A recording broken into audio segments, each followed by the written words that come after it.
গত মঙ্গলবার আমার শাশুড়ির এক বান্ধবীর বাড়িতে গেছিলাম অনুষ্ঠানটা ছিল আমাদের শ্রীগুরু সংঘের মাতৃসংঘ ছিল, সেখানেই গেছিলাম।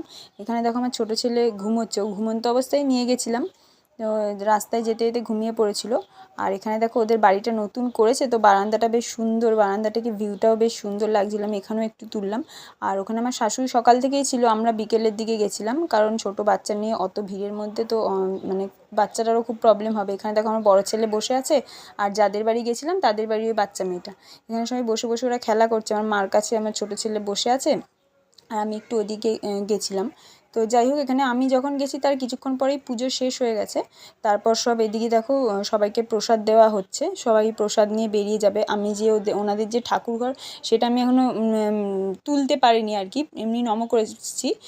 কারণ হচ্ছে এখানে এত ভিড়, আমি ওদিকে আর যেতে পারিনি। এবার দেখো এখানে ওদের ঠাকুরঘরটা খুব সুন্দর করেছে, ঘরটা একদমই নতুন করেছে, ভীষণ সুন্দর। আর এখানে আমার ছেলেরা খেলা করছে, তারপর ওদের দেখো এইখানে।